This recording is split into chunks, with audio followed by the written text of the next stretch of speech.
Hi, I'm Dr. Janine, and welcome into the show. This is the Dr. Janine Show, and today we're talking all about hidden secrets of how to deal with pandemic anxiety. And this is something that we can all relate to, I think, after the past 6 months that we've all been through this very unique situation, and that whole term of, yes, we've all been in this together.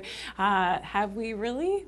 That's a good question. So I want you to chime in. I will be answering questions and hopefully shouting out anybody who is watching today. We're on Instagram, we're on Facebook, and on YouTube as well. And we have a special guest, which I'm so excited about. We have an expert in the area of happiness. Dr. Gillian Mandich will be joining us, which I'm so excited about. We're talking about happiness and how that may be, and this is going to be one of my questions to Gillian, can this help to counteract anxiety, which is our topic today, and how do we make ourselves happy? Is this even possible? So make sure you stay tuned right through this show today. I'm so excited that we are live in the studio. So when things are happening that shouldn't be happening on the cameras and with audio and stuff, you're going to bear with me today because this is a completely new experience and it's going to be a lot of fun. So I'd love to hear from you as well and tune into the show. So what is anxiety? And I'm going to talk about the brain and how the loops in the brain can sort of be hot-wired or even hijacked for anxiety, and this can take over our brain. So as much as we have those impulses that are coming into our stimulus, right, and we're getting bombarded. So certainly, I know through the pandemic, for those of you who are hooked to the televisions and, watching the news and having all of these inputs, and we're going to be talking about the inputs and how we can hopefully, help our inputs. But if you're watching the news a lot and this was happening in terms of what was going on in the world, it was definitely possibly having a negative impact on your inputs and certainly then causing this whole feedback loop as to what was going on. So we're going to go to the brain and we're going to show you exactly what's happening. So when we talk about the amygdala, so the amygdala, and this is after the word almond, and that's how the word amygdala came about, but the amygdala is a part of the limbic system in the brain, and this is right here, and there's two amygdala and they have different nuclei, and the amygdala is the emotional center of the brain. Okay, let's just make sure I'm getting that right. I don't know if you can see that on the screen, but this is the emotional and the limbic part of the brain. And what can happen now is that with stress and anxiety is that there's this feedback loop that happens. And ideally what happens is that the amygdala, being that going into that fight or flight response, the best case scenario is that then this will go to the prefrontal cortex, and that is the reasoning part of the brain, and then the reasoning part of the brain will be able to say, oh, I don't know if that's an actual threat. Is this something that's really going to kill me? And what happens though in anxiety is that, yes, that prefrontal cortex, so the front part of the brain should be able to have that reasoning ability and say, okay, no, I'm okay, I'm going to be okay. But the more impulses that we have and that input that comes in as that stress, so we're watching the news and we're seeing all the doom and the gloom and the fear mongering and the fear of missing out, which is FOMO, all of these impulses and these inputs that are happening in the brain, what happens is that the amygdala gets hijacked. And this feedback loop keeps happening over and over again, and it's not necessarily, that impulse isn't necessarily getting to your prefrontal cortex, so you're not able to reason out the anxiety, and that's why the anxiety just plays upon itself, and it goes and it gets worse and worse and worse. So that's why we're going to talk about today the neurotransmitters having a positive impact on our amygdala and doing that naturally. And that's, when we're talking about doing things naturally, that's what the Dr. Janine Show is all about. And if we can stop this hijacking of the amygdala, that will only help us. And this is related to, if you know the whole story about Pavlov's dog. So with Pavlov's dog, if you know about the experiment, Pavlov would give food to the dog and then would ring a bell. So every time the food, then that stimulus of having the food and ringing the bell, you've probably heard this before, there's even a famous song about it, that the dog then, after it was entrained, and the amygdala was already always knowing that that reward and bell, those two signals go hand in hand. Well, what happened was that Pavlov could just ring the bell and the dog would start to salivate, because that the brain was wired for that reward and the bell went hand in hand. Well, the same sort of thing is happening when we're talking about the amygdala and the brain, but now that rational thinking gets over flooded, and what happens is that worry loop, as it's called, will start to entrain itself, and the amygdala just sort of takes over, and this affects our neurotransmitters, it affects the decrease of our serotonin, so the good feeling hormones, and this is something that, yes, can we override this? So here's my tip. So if you think that you're in this amygdala hijacking situation, then one of my tips would be to take some deep breaths. You want to engage your frontal cortex and the prefrontal cortex, which is the thinking part, again, of the brain. You want to get that activated to get you out of that fear loop in the amygdala when it's just taking over. So we're going to do a quick breathing exercise together. So we're going to count to 10. And when you go into your consciousness, that's why I love yoga, I love meditation. Whenever you bring your consciousness to your breath, what happens is that you're automatically activating your prefrontal cortex, which is so important to get you out of that worry loop. So you're sort of now decreasing that hijacking of your amygdala. You're affecting your neurotransmitters in a positive way, which of course is what we want when we're stressed out and in that anxious state. And this is something that you can do on your own. So certainly after you've finished watching this program, you can certainly do this on your own. And just count to 10 and take deep breaths when you're doing it. So let's all do it together. So you can close your eyes, you can, cross your legs, you can, however you're the most comfortable. But just, especially if you're that anxious-ridden person, this is something that you can easily do at any time on your own. So we're going to take 10 breaths. I'm going to count for you, and you're taking your 10 deep breaths. And when you breathe in, I want you to use the entirety of your lungs, which is so important. Breathing to the top of your lungs, and the lungs go right down to the bottom of your rib cage. Breathe into the lungs, but then breathe out fully, and really bring that consciousness to the breath and try not to think about anything else, okay? So breath number 1. 1. And exhale.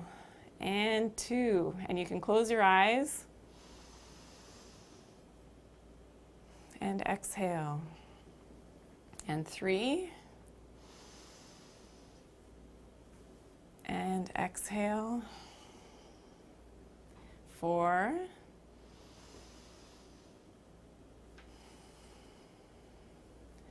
5, inhaling. And 6, inhale. And exhale. 7.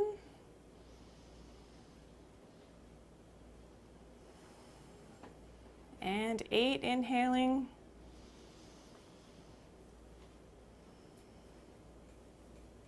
And 9, inhaling.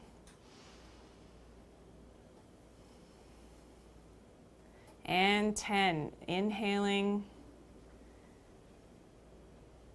And exhaling. And I don't know about you, but I feel so much calmer and look at how simple that is. So it's a great tip, something that you can do at home. Share this with the youngsters. We're going to be talking about the kids as well today, and the fear of what's happened in the world and going back to school, and mom and dad getting the kids ready for school. We're talking about that in this episode as well. So make sure that you're sharing this with your friends right now if you're on social media, so that everybody can get this great information. And of course, we're going to archive this so that you can watch it at a later time as well. But it's always nice to hear from you. So I don't know if anybody's chiming in yet. I'm going to sneak a peek and check really quickly to see who is here. But it's great to know that we're able to engage with you in our shows, and we love to always hear from you. So I have some other tips. So I have some beautiful herbs here. So these are the natural anti-anxiolytics, as they're called. That's the technical term, but it helps to decrease anxiety. So Valerian is one of my favorite herbal medicines, and this is what it looks like. And we can take a look at it here as well on the screen. And the valerian helps to decrease the turnover of serotonin and norepinephrine in the amygdala and the hippocampus. And a study was actually done on this. And we're going to share the links to all the studies that I'm mentioning today in the description below our videos. But the valerian is really good at helping to make sure that negative feedback loop that's happening in the amygdala is turned off. So it really has that nice effect for anxiety, but this is great for sleep as well, and at the right dosage. So you've got to be a little bit careful with valerian in terms of not overdoing it, because you don't want to, have too much of a sedative effect. And certainly whenever I do formulations for herbal medicines, I always make sure that there's exactly the right amount. So if you want to link to, one of those things, then you can certainly check at the bottom of this video, and you'll get links to one of my own herbal preparations that I put together specifically for anxiety, so for stress, but to help with sleep as well. Another great herbal medicine is skullcap. So skullcap also helps to decrease that anxiety, but also helps with improving the cognitive abilities, and in one study showed that it actually enhanced the global mood. So as being a natural way to enhance the mood, of course, who wouldn't want that, and again, that's the beauty of herbal medicines, is that we don't have to worry. I'm not saying that there aren't negative side effects. You have to be careful with dosage and making sure that this is the right combination of things specifically for you, but to know that there are not some of the negative side effects which are associated with so many of the, the regular mainstream ways and the pharmaceutical ways of dealing with stress and anxiety. Another one of my favorites is lemon balm. So lemon balm, again, is very natural and helps to relieve the stress, but also has been used in children. And we can see it here in children. In one study showed that in combination with the valerian, which we saw first, helped to decrease restlessness and helped with sleep disorders as well. So that's one of the great things about lemon balm, is that it can be used in children. And passion flower is another one. So a study that they in pre-op for surgery, they actually use passion flower, because imagine going into surgery. Thankfully, I've never been in that situation, but going into surgery, I can only imagine that causes a lot of anxiety right in the moment, that they actually found that the passion flower was very helpful even as compared to placebo, and really helping to lower that anxiety. So great and promising studies. Again, all the links for the studies will be below. And it's a great way, again, with herbal medicines to be able to help to decrease that, what I call the hot wiring in our nervous system. So when our nervous system is, and certainly through the pandemic, I think a lot of people's nervous systems had that hot wiring, and you just became very anxious. And I know everybody has different levels of comfort when we talk about, talking about stress and anxiety. And if you were already anxious before going into the pandemic, I can only imagine that completely had a negative effect on your overall health, because we know anxiety and stress is definitely related to how our organs function, and the ability for our organs to detoxify, and our overall energy levels, and the amount of pain that we feel in our bodies. So it's really important to know that, we can do things naturally. And of course, that's what this show is all about. So I'm so excited that we have a special guest. Dr. Gillian Mandich is joining us, and she is a doctor of happiness. So she is the go-to happiness expert, and is very well versed in natural medicine and really how to approach happiness. And I have a ton of questions which I'm going to go through with Dr. Gillian, and let's welcome her in. Hello, Gillian. Hi. So great to have you here. So glad to be here. This is so fantastic, and you know that I'm loaded. I've got my questions ready, so I'm going to prepare myself here. But it's so happy to, I'm so happy to have you here, because we're talking about, of course, anxiety. And I know that through the pandemic, so many people have suffered, and really maybe didn't have a natural way to turn to. I know in speaking to medical doctors that the highest rate of prescription was for anti-anxiolytics, right? Yeah. So to help with anxiety and to help with stress and sleeplessness, because people are just completely overwhelmed. And, looking at the brain, and I'm sure you can appreciate, how we opened up the show with the amygdala, and, so important to know that we can do things naturally. And I'm hoping that one of your answers is going to be that happiness is one of those tools that, if we can find that hopefully this will help us. So please tell us, and let's start with, what is your definition of happiness? What would you say? Yeah, happiness is one of those things where, for you, or if you're watching right now, people, we don't really need to explain it, because we all have like a general understanding, but then when you try to take words and describe it, it gets confusing. Yes. Right? And it's, exactly. it's like love. Yes. Like, how do you describe love? Right. And then when you're a happiness researcher, it becomes even more difficult, because when you do a research study, you have to define all your terms at the beginning. Yes. So if I put my academic hat on, my academic answer would be that happiness is the experience of joy, contentment, and positive well-being, combined with a sense that your life is good, meaningful, and worthwhile.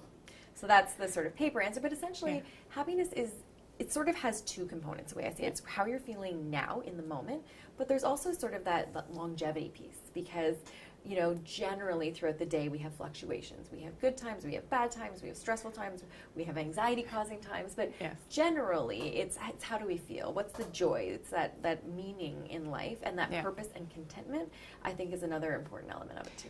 Well, well, that makes sense. And would you say that in terms of happiness, and you said that this can happen in times of the day, so how do people rate their happiness? Like if I don't know if a study has been done, and asking a group of people, well, how would you rate your happiness? Like, I don't know how I would answer it. I know, I'm pretty happy, so I think I would be pretty high on the scale, but is this something that you've discovered? Or? Yeah, and again, when you're doing research and you're measuring happiness, you've got to figure out how do you record it. Yeah. And so oftentimes we'll use different validated tools. It'll be a series of questions, and then you'll get a number at the end. So say, for example, there's one tool that I use called the Subjective Happiness Scale, and you get a number between 1 and 7.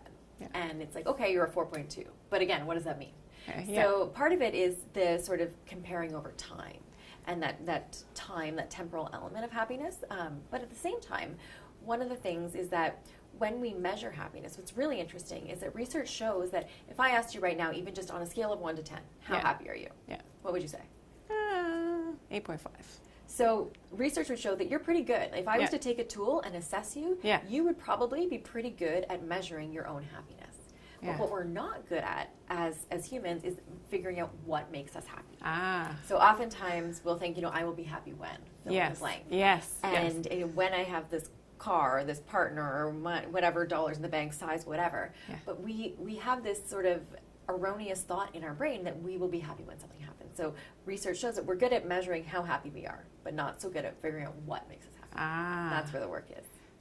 And isn't that the work then for people to figure out, right? And that would be, for our viewers, that would be a great tip, is to find out.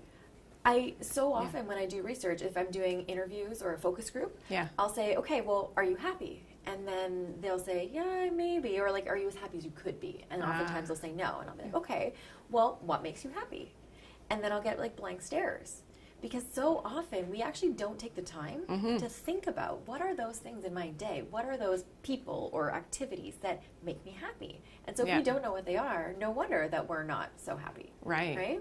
And what about children? I mean, because we'll be talking about children today in this episode, and specifically how to help children through pandemic anxiety and going back to school. There's going to be a lot of, uncharted territories for them emotionally, and for the parents as well. I mean, myself being a parent, and the kids going back to school.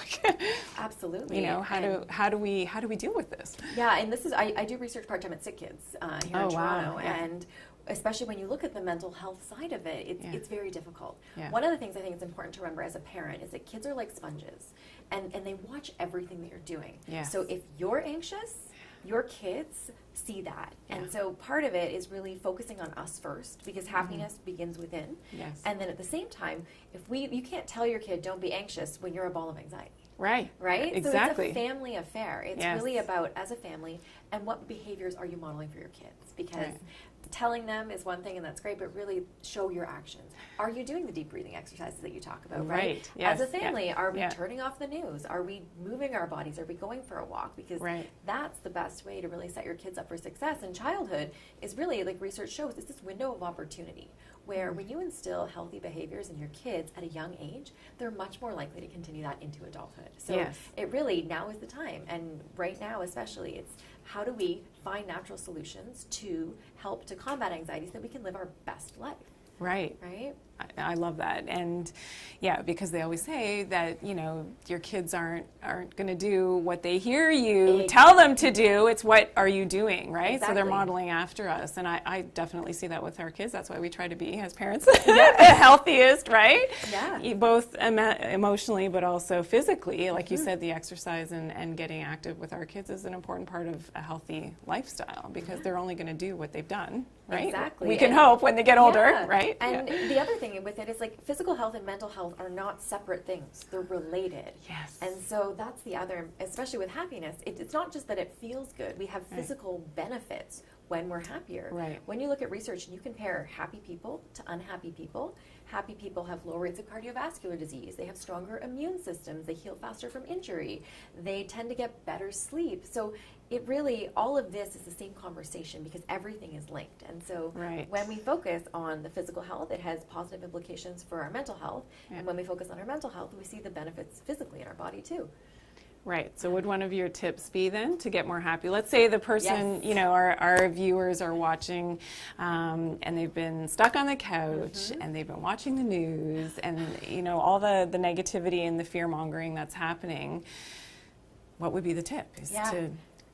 Well, so on the news thing, there's research from Sean Aker and Michelle Gillian, and they found that watching even 3 minutes of news that you perceive to be negative in the morning affects your mood for 6 to 8 hours. Oh my gosh. So when you think about that, it's not just turn it on, turn it off. The residue of that lingering effect on our mental health is significant. Right. And so one of my, and at the same time we need to stay informed, right? So, but we also have to create boundaries around it so that it doesn't become like we're cooking in the kitchen and it's on in the background, right? Or we're sitting around and we're watching it because a lot of that evokes that fear in us. So instead, why don't we go outside for a walk, right? Like activity, physical activity, movement is really important. And especially if we look in terms of happiness, you almost get a double benefit because you are moving your body. You have the endorphins, right, our feel-good hormones that start to flow through our body when we become physically active.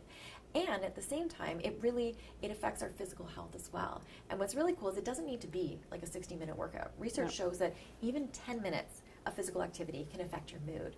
And it can affect it for up to 12 hours. Wow. And it's cumulative throughout the day. So a 10-minute walk here, 15 minutes here, that adds up. And really, when we think about it in terms of the time for a day, we can have different bursts of activity, walking. It doesn't need to be these like high-intensity things, but knowing and reminding ourselves that it really does affect our mood and our mental health. Yes. Yeah.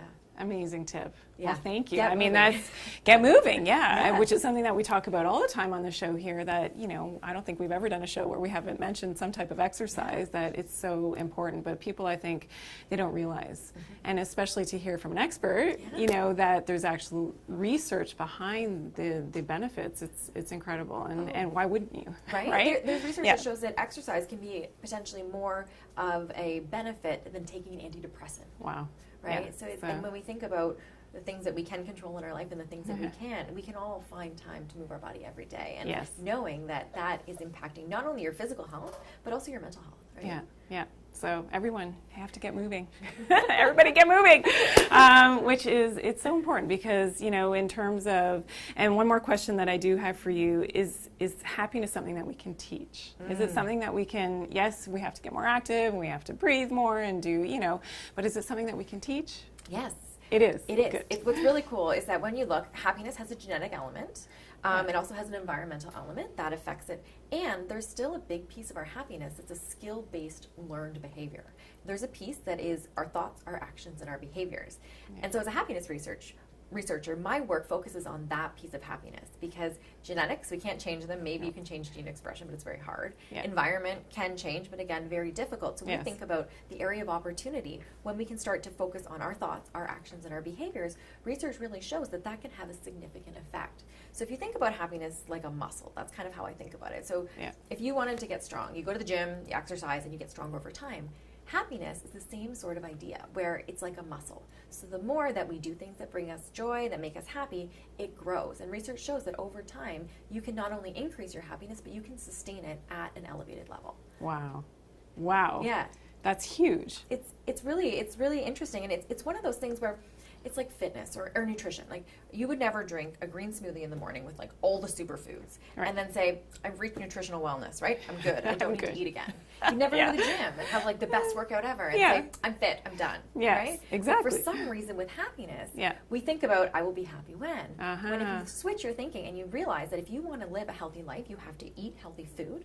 And you also have to exercise and take care of your body. When you think about happiness from that lens, seeing it as a practice, as something that we're going to need to work on our entire life if we want to live a happy life, that shift in perspective really starts to give you a different attitude and perspective in terms of happiness. Yeah. Right? It's something we have to practice every day. We have to practice. Practice happiness. Yes. We have to practice happiness. I love that. Well, thank you so much, Gillian. That was fantastic. Thank you for enlightening us. And what an interesting way to and perspective for those of us who didn't ever take that lens and look at happiness in that regard. I think things can only get better post-pandemic, and and we don't know what's to come in the world, and definitely using the tips that we've learned from you and in this show today, it will really be helpful for us. So thank you so much for joining us. Thank you. So that was fantastic in talking to our expert all about happiness, Dr. Gillian Mandich. We loved, that we could actually pick her brain, being an expert in happiness, and that and I'm so excited that there are some practical tools that we can actually use to increase our happiness. And this is something that I've written about in my books, something called the Emotional Guidance Scale. And this is something that was coined by Esther Hicks. And there's a different scale of the emotions. Certainly our lowest emotions would be fear, grief, and depression. That's at the lowest, and I think a lot of people might be able to relate to the fear that everybody's gone through in the last little while. But going up the scale, and the tip is that if you see yourself at one of these levels of the emotional guidance scale, that you always try to bring yourself up a level. So we can see on the scale that anger is actually a higher frequency and a higher emotion than is the fear and the grief and the depression. So if someone is getting angry, that's actually at a higher level than, so once you've got the anger going, you're actually doing better emotionally. And certainly the higher that you go on that emotional scale, the better you will feel. And certainly joy and love is the ultimate emotion at the top of the scale. That's definitely where we want to be and what we attained to and the level that we attain to get to. So that's a great thing, and using the emotional guidance scale is fantastic for everyone, and even for the little ones too. So if the kids are getting angry a lot and they're going through an angry phase, that's actually higher on the emotional scale than is the fear. So it's actually an indication that if they were in a very fearful state and they're coming up in the emotional guidance scale, that they're actually doing better emotionally. Now, when we talk about kids, I know that there's a lot, and we've had a lot of questions, around here at the Dr. Janine Show about what are you doing and what's going to happen now. Nobody knows. I think with the kids going back to school, that really there is a lot of anxiety with sending the kids back to school, and nobody knows anything at this point. As much as we have, our tenets as to what's going to happen in terms of the way that it's been laid out for us, depending on which province or where you are in the world, and what the plan is with going back to school for the children. It is something that I think we need to mentally prepare ourselves as parents, but also mentally prepare the children to say that, hey, mommy and daddy don't know what's going to happen. I don't think the teachers know what happened. The principal doesn't know what's going to happen. They have a certain idea as to how things are going to play out on a day-to-day basis, but nobody really knows. And you just kind of got to learn how to go with the flow. And for some kids, that's like, my kids are like, okay, yeah, sure, mommy, that's great. But other kids I know are not, and they need to have things very set out. So keeping routines would be one of my tips, especially if you have children, that are very regimented and do better with their routines. That would be my tip, is to keep a routine and start now. You're not going to wait until, the second week of September to start these routines. You want to get their bedtime routine going now, and the early wake-ups. I know my kids have been, staying up very late and waking up very late in the morning. So start to set those routines now, knowing that school is coming, and whether you've chosen to send the kids back or they're staying home for the homeschooling, they need to have that routine, and that will help them mentally to prepare themselves. Also, it's important that the kids, if they've not been socializing with other children, that they're able to start to do that now. And if, you can slowly start to get the kids to go out to the park and nice open spaces to have them socializing with other children. I just heard yesterday, I was talking to a friend of ours, and she knows of a woman that, a mom who kept her kids home every single day. The kids have not been out at all since the beginning of the pandemic, and that that's going to be an integration. Eventually, we have to get back into life and seeing each other again. And kids need to play with each other. So I think if you can start now, we have a couple of weeks left, at least in Canada, before the kids go back to school, is to allow them to get outside and to play with other children, so that they can start to interact and have that social behavior again, which is so healthy for them. Having healthy circadian rhythms. Now, this is one of the other things that that I've talked about in other programs for adults, but for the children as well. And having the kids get up at the same time every day and going to bed at the same time every day does a lot with our hormones. And having that healthy circadian rhythm has a lot to do with our ability to deal with stress and anxiety and our hormonal release throughout the day. And so that's really important. And another tip is also for the kids is don't let them get too hungry. I know when kids' glycemic indexes, when they're they get hypoglycemic and they start to crash with their blood glucose levels, what can happen is that they get stressed out, and that makes them anxious. And some kids are more, and adults as well, are more sensitive to this than others.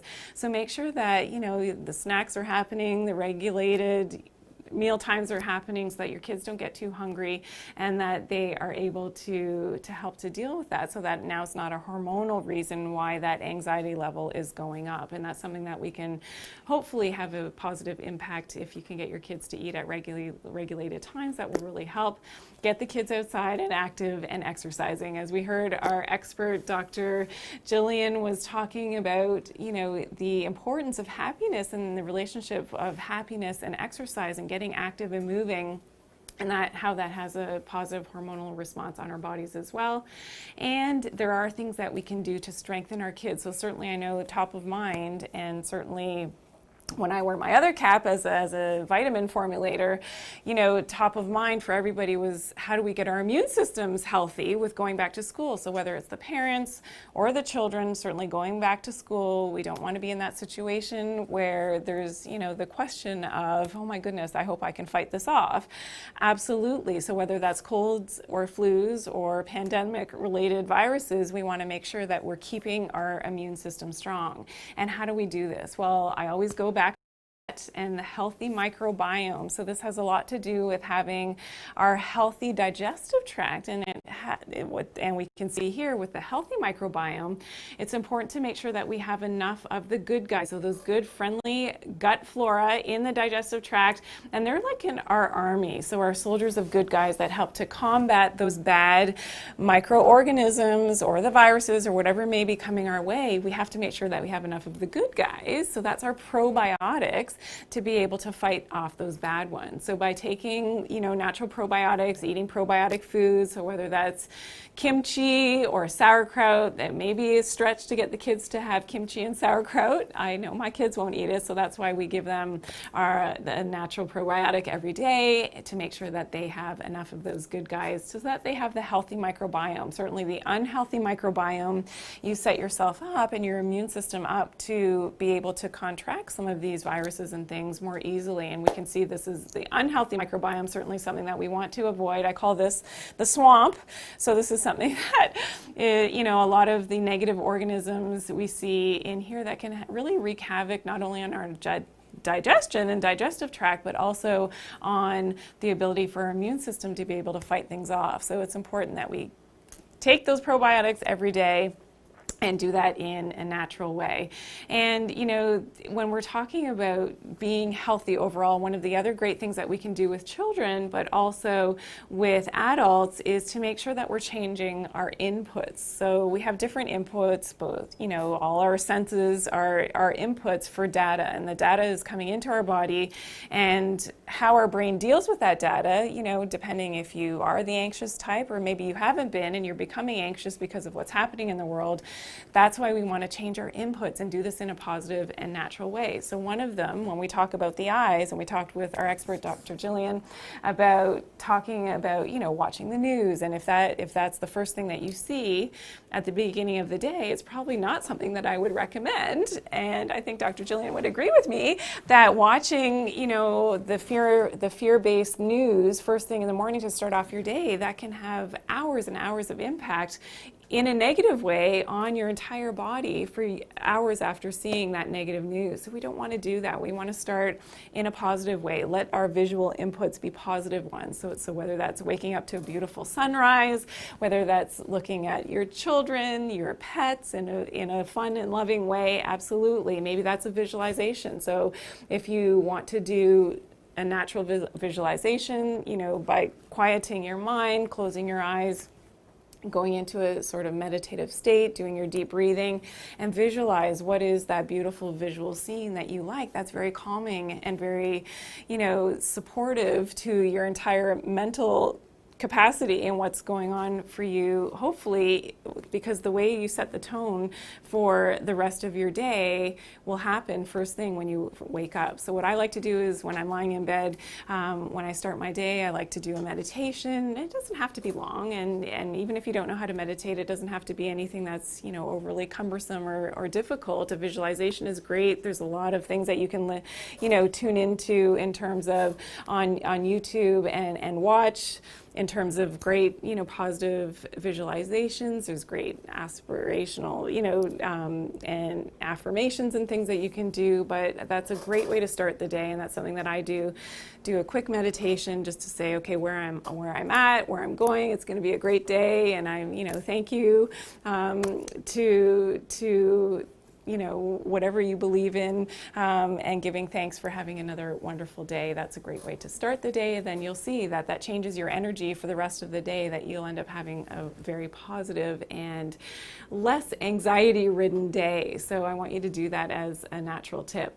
Now, one of our other inputs are auditory. So certainly if you're watching the news, you're hearing all this negative stuff is going into your brain, or maybe it's your family members or the neighbor down the street that's complaining about this, that, and the other thing. Maybe it's the kids are screaming, and who knows what it is. If it's a negative impact that's happening in your auditory input, then this could be a problem. So one of the tips, especially if you have anxiety, especially have sleep disorders and you're having problems with stress and insomnia and you can't get to sleep, is to use something called binaural beats. So binaural beats, what it is you're sending different frequency of hertz into each of your ears. So this needs to be done with a headset, and hopefully it's a wired headset, because we're going to be talking about EMFs in just a second. And so a wired headset, and you're going to tune into, and we'll give some links at the bottom of this description, into something that is called a binaural beat. So usually it's very, relaxing music, but the way that it's been programmed by the sound engineers is that there's one frequency happening in one ear and another frequency of hertz happening in the other ear. And so your brain, the way it's been explained to me, is that your brain will make up the third beat. And it's really, really fascinating, but it has a very calming effect on your limbic system, and this has actually been studied. And what they found was that this calming effect for anxiety and even pain perception had an efficacy with relation to the binaural beat. So that's really something that's so easy to do. There's a bunch of binaural beats on YouTube, and you just listen to it. And it doesn't have to be for long. 5-10 minutes of listening to that. If you have sleep disorders, you can't get to sleep, then listen to these, and there's specific ones for sleep. Listen to that just before going to bed. It is incredible. If I didn't experience it myself, I wouldn't have believed it that it's really that powerful. But it's really, really, a promising field and researchers are looking at the effectiveness of the binaural beats now, which is so fascinating. Now, another one is touch. So I want us to all now do an exercise, and this is called a heart entrainment exercise. And what we're going to do is we're going to put our hand over our hearts. And again, this is going to involve some breathing, and we'll just do the shorter version of this. But what we're doing is we're trying to now bring our consciousness and our energy into our heart, and we know that our heart being open is the best way to live our lives, and this is where our love comes from. And I'm sure that Dr. Gillian would talk about happiness, and having an open heart is very important as well. But having that open heart and bringing our consciousness to our heart is so important. So we're going to close our eyes again really quickly, have our hand on our heart.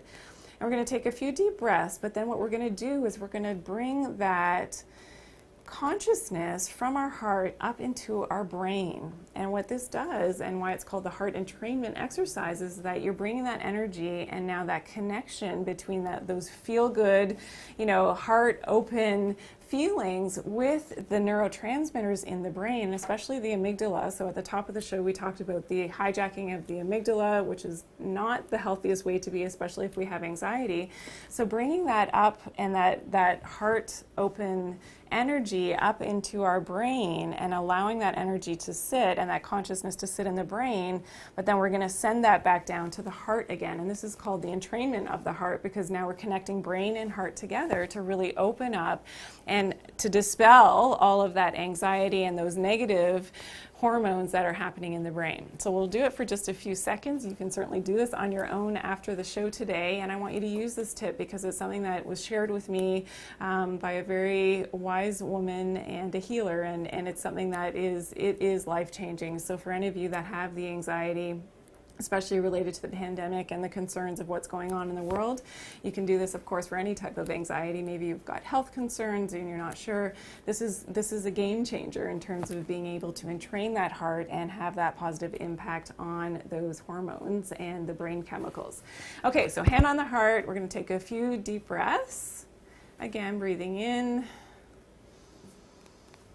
And just bringing your awareness to your heart with your hand there, sending love and positive energy to your own heart, which is something that we often don't take the time to do. We can send love out to other people, our children, our family, our husbands, our partners. We send it out, but sometimes we have to focus on ourselves as well and send that self-love, that open heart energy to your heart with some deep breaths. And now bringing that energy and that awareness up into your brain, and allow that connection of the heart energy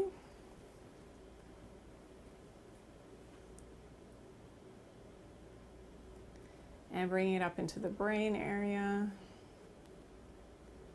and allow that love and that energy to fill the brain. And again, keep with your breathing. And now send that energy back down to the heart.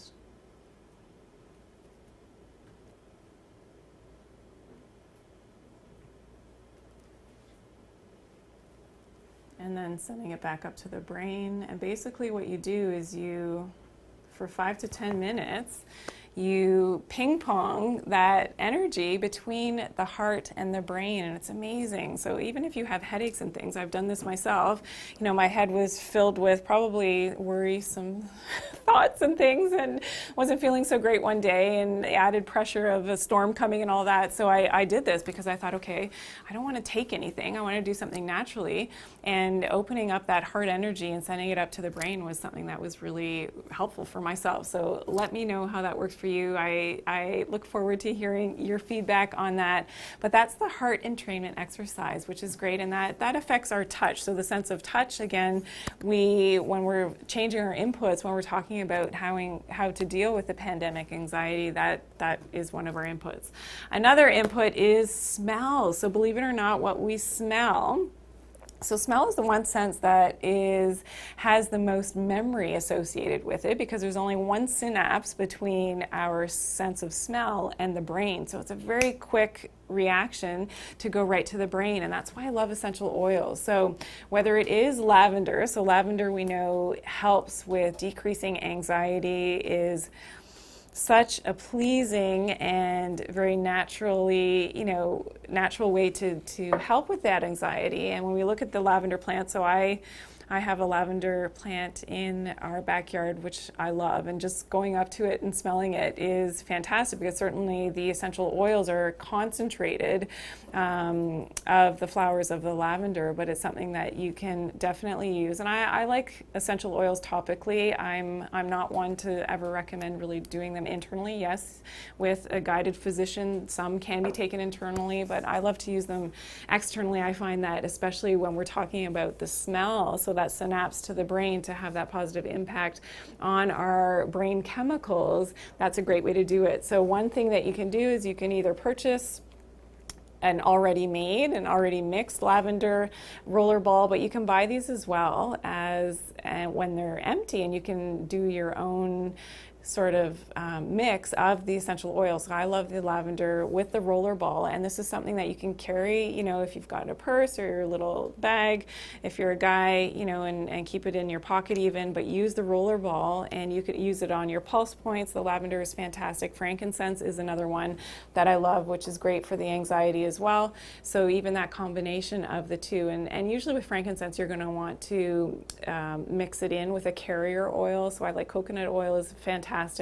But frankincense, we know from, if you're a Christian, from the Bible, was one of the big gifts to baby Jesus, and it was used as holy incense. So it was probably, different people that I read about, experts on essential oils said that this was probably worth more than actual gold as one of the three gifts given to Jesus. So really, really powerful in terms of its history, but also as a currency, and was used medicinally as well. So Boswellia, which is the plant from which frankincense comes from, is something, it's a plant that actually lives in very desolate conditions. So with very little soil, not so much water, this plant grows, and the hardiness of the plant goes to show you that when you need that extra vigor and hardiness, when we're talking about anxiety, that's the way that I look at it. The property of the way that the plant grows in the first place can really help to increase your vital energy, but also to help to have that anti-anxiolytic effect, which is so important. So again, using it with a carrier oil, you probably don't want to use the frankincense on its own, but that combination of the lavender and the frankincense can really help and have that positive impact on the limbic system, which we talked about when we're talking about the amygdala in the brain, and having that positive and beneficial effect in turning off that hijacking of the amygdala. It also is very anti-aging, so frankincense is fantastic for that as well. So we talked about, a number of things. One of the things that I wanted to touch on really quickly was the EMFs.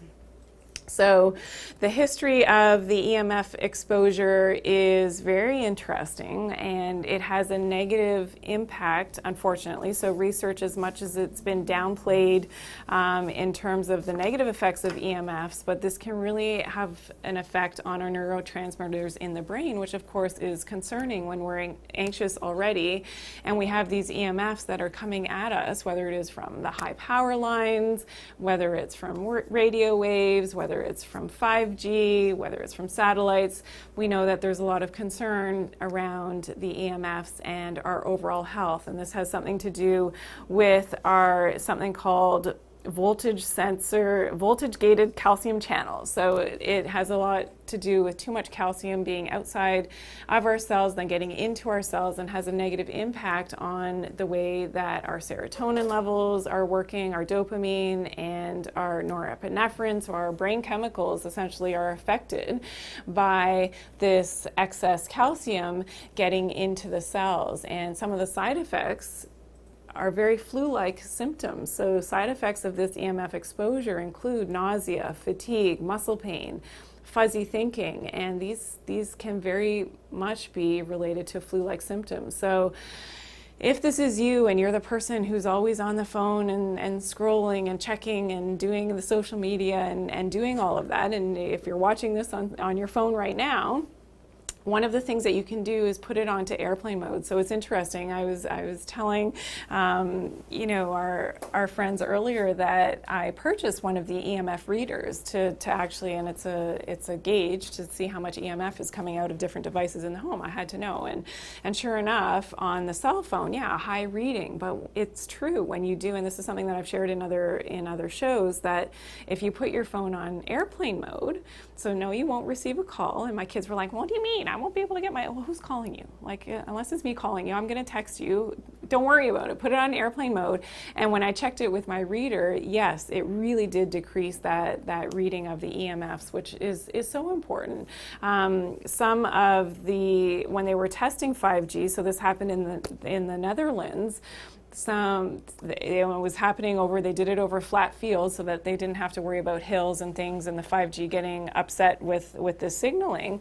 They found that, and they had reports from cattle farmers that the cows were going nuts, so they were going crazy, and they linked it to the 5G exposure. So it's something that's definitely downplayed.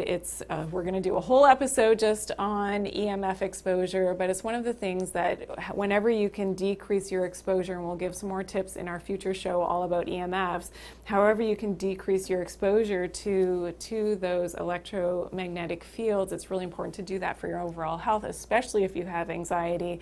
Just stay away from, make sure that you're staying away from your TV screens and having that distance to be able to protect yourself and not have that negative impact on your brain chemicals. So that was a great show. Thank you everybody for joining us. And we talked about, in this episode, tips to really help with dealing with anxiety, specifically pandemic anxiety. I know a lot of people will be going back to work as well. So one of our tips was to certainly consider some of the herbal medicines. We looked at some of them like Valerian, skullcap, lemon balm, to help with naturally decreasing the anxiety and that anxiety response in the body, and especially in those brain chemicals. We also talked about being active and really getting out there and getting exercise, and even that exercise and happiness are related to one another, and exercise is like the happiness muscles. So just like our skeletal muscles that we have to work out and go to the gym and train and exercise, we also have to work on our happiness as a muscle as well. We also talked about keeping routines. So that was a tip for the kids, but as well for the adults, that you have that normal and regular waking up, but sleep cycle as well, so to making sure that our circadian rhythm is in sync. We talked about the kids going to the park and getting active outside and having play dates so that they can start to socialize with one another again. And we talked about changing our input, so whether that's the visual, the auditory, we talked about the entrainment of the heart and the sense of touch, but also with the smell, with our essential oils was important as well. And also doing yoga. So yoga is one of the things that we didn't get to talk and show you the specific postures about, dealing with anxiety. But if you look at our previous episode on the Dr. Janine show, our stress episode, we actually did a whole sequence. So we had a yoga expert who shared an entire sequence just for stress. And that would be really helpful. I know I've done it myself a few times, and it really just helps to reset the brain, reset your thinking, and to get you into that more relaxed state. We talked about deep breathing exercises as well. And now it comes to the point in the show when I give you the Dr. Janine truth. And my Dr. Janine truth about fear and anxiety is to really have faith in the unknown. as humans, we are in a state of always the unknown. As much as we can plan out our days and think that, okay, we're going to go from point A to B to C, even our lives, we think, okay, this is yes, we need to set our goals for ourselves, but we also have to be okay with the unknown and let go of that fear of the unknown and have faith in the unknown and what is next to come in our lives. We're all in this together, as that's so cliche, and but at the same time, I think that we were able to share some great tips on how to deal with this pandemic anxiety and how to do it naturally. So remember to always take care of your good health and to do it naturally. Thanks for joining me today.